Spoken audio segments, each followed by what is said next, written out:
දසබල සේලප්පවවා නිබ්බාන මහා සමුද්ද පරියන්තා අට්ටංග මග්ග සලිලා චින වචන මුදී සිරං වහතෝති. දසබලයන් වහන්සේ නමැති සෛලමය පර්වතයෙන් පැන නැගී අමා මහ නිවන නම් වූ මහා සාගරය අවසන් කොට ඇති ආර්ය අෂ්ටාංගික මාර්ගය නම් වූ සිසිල් දියදහරෙන් හැබි උතුම් ශ්‍රී මුඛ බුද්ධ වචන ගංගාවෝ ලෝ සතුන්ගේ සසර දුක නිවාලමින් බොහෝ කල් ගලා බස්නාසේක්වා. ඒ උත්තම තෙරුවන්ට පළමුව වැඳ නමස්කාර කරනවා. මේ පින්බර පුන් පොහොය දවසේ වස්සාන කාලයේ පින්බර ධර්ම දේශනාව ධර්ම දානයක් ලෙස මෙලෙස ගෙන එන්නේ අකුසල මූලයෝ පිළිබඳව. තීනි මානි භික්කවේ අකුසල මූලානි ලෝභෝ අකුසල මූලං දෝසෝ අකුසල මූලං මෝහෝ අකුසල මූලං කියලා ලෝභය, ද්වේෂය, මෝහය කියන මේ ධර්මයෝ අකුසල මූලයෝ කියලා දේශනා කරලා තියෙනවා. ගස්වලට නොසැලී පිහිටීමට මුල් උපකාර වෙනවා වගේම මේ අකුසල ක්‍රියා කරන්නා වූ චිත්ත චෛතසිකයන් හට ලෝභ ආදී මූල භාවයෙන් උපකාර වෙනවා. ඒ නිසා ඒවට අකුසල මූලයෝ කියලා කියනවා. අකුසල මුල් තුනෙන් වියුක්ත අකුසලයක් නැහැ. එක අකුසල් සිතක් ඒ තුනේමද නැහැ. සමහර අකුසල සිතකට එයින් එක් මූලයක් තියෙනවා. සමහරකට දෙකක් තියෙනවා. යම් කිසි සිතක් එයින් එකකින් හෝ දෙකකින් හෝ යුක්ත වෙනවා නම් එය අකුසල සිතක්. ලෝභ ආදීන් යුක්ත බව අකුසල චිත්තය, අකුසල චේතනාව හැඳින ගැනීමට ලකුණක්.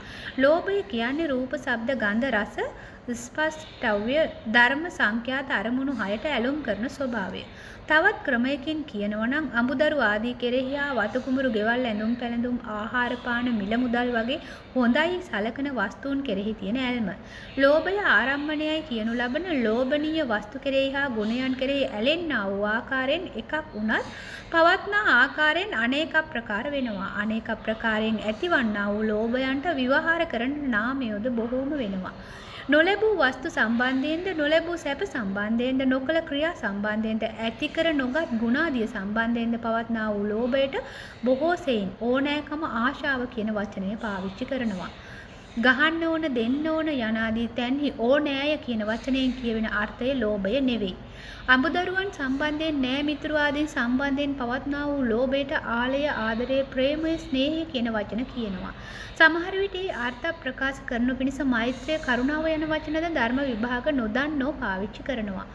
විෂය රස විඳීමේ ලෝභයට රාගය, සල්ලාලකමය, ප්‍රීතිවීම කියන වචන පාවිච්චි කරනවා. ඒවා පිළිබඳ අධික තෘෂ්ණාවට කැතකම කියලා කියනවා. ලැබූ වස්තු පිළිබඳ ආසාවට තෘෂ්ණාව, ලෝභකම, කැතකම, කුණුකම කියන වචන කියනවා. ලෝභය කියන අර්ථය දීම සඳහා භාවිතා කරන තවත් බොහෝ වචන තියෙනවා. ඇතැම් පුද්ගලයන් හා ඇතැම් වස්තුන්ද ඇතැම් ගුණ හා ක්‍රියාද නුරුස්නා ස්වභාවයට ඒවට විරුද්ධ ස්වභාවයට ද්වේෂය නම් වූ අකුසල මූලය කියනවා. එයත් අනේක ප්‍රකාරයෙන් පවත්නා ධර්මයක්. ක්‍රෝධය, වෛරය, එදිරිය, නොසතුට, පිළිකුල, බය, කනගාටු මේවා ද්වේෂය සඳහා භාවිතා කරන වචන.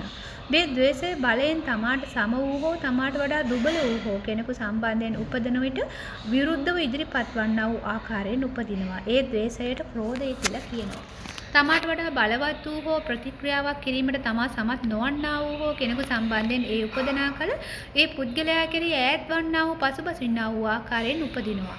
ඒට බය කියලා කියනවා. දීර්ඝ කාලයක් නැවත නැවතත් උපදිමින් පවතින ද්වේෂයට වෛරය කියලා කියනවා. යම්කිසි පුද්ගලයෙක්ගේ වස්තුවක අශෝභනත්වයේ ලාමකත්වය නිසා උපදනා ද්වේෂයට පිළිකුල කියලා කියනවා. ඒ වස්තුන්ගේ හා කරුණවල ඇති හැටියට වරදවා ගන්නා වූ ස්වභාවය මෝහය කියලා කියනවා. මෝහය අකුසල මූලයක්. මුලාවය, නොදැනීමය, වැරදීමය, මෝඩකම කියන වචන වලින් හඳුන්වනවා. ලෝභ, ද්වේෂ, මෝහ පාපයන්ට මුල් වුණා වූ පමණක් නෙවෙයි තුමූද පාපයෝ වෙනවා. ලෝභයෙන් බොහෝ සෙයින් සත්වයා තිරිසන් බවට හා ප්‍රේත බවට පමුණුවනවා. ඇතැම් වස්තුවට හා අඹදරුවන්ට ආදීන්ට ලෝභ කරගෙන ඒ වස්තු සමීපයේ පුද්ගලයන් සමීපයේ ප්‍රේත වෙලා ඉපදෙනවා. මීයන්වද, නයින්වද, ගැරඬින්වද ඉපදෙනවා. සමහර විට උකුණු මකුණු ආදීන්වද ඉපදෙනවා. ද්වේෂය නිසා නරකයේ යක්ෂව නපුරු සතුන්වද උපදිනවා. මෝහය සකල අනර්ථයන්ටම හේතු වන පාපයක්.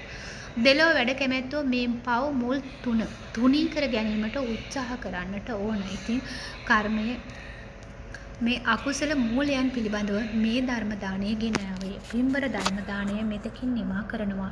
අකුසල මූලය පිළිබඳව අඳුනගෙන අකුසල මූලයන්ගෙන් තම ජීවිතය වළක්වා ගන්න කියලා හැම දිනාටම දන්වලා ඉන්නවා. මේ පින්බර වස්සානයේ සිල් ගුණ පුරන සීලවන්ත භික්ෂූන් වහන්සේලාට දස සිල් මාතාවන්ට ඔබට හැකි අයුරින් සිව්පසයෙන් උපස්ථාන කරන්න සිත් පහළ වේවා. ඔබත් මෙලොව පරලොව වශයෙන්ද ධර්මාවබෝධය පිණිසද ධර්මයේම හැසිරේවා. මේ උතුම් ධර්ම දාණයෙන් සියලු දෙව් මිනිසුන්ගේ සියලු ලෝක සත්වයන්ගේ සියලු සිතුම් පැතුම් ඉටු වේවා, නිදුක් වේවා, නිරෝගී වේවා, සුවපත් වේවා. ආයු වර්ණ සැප බල ලබත්වා. ධර්ම දානමය කුසල් බලෙන් ඔබට සියලු කටයුතු සාර්ථක වී සත්පුරුෂ ඇසුර ලැබේවා. ගිහි ජීවිතයෙන් දියුණුව වේවා. පරලොව ජීවිතයෙන් ධර්මානුකූලව ඊ타ම ඉක්මන් භවයක ධර්ම අවබෝධ කරන්නට සංසාරගත කුසල් බල ගැන්වේවා. ඔබට සෑම දිනාටම සම්මා සම්බුදු සරණයි. සියලු දෙවියන්ගේ රැකවරණයි නිබඳවම ලැබේවා. රස බල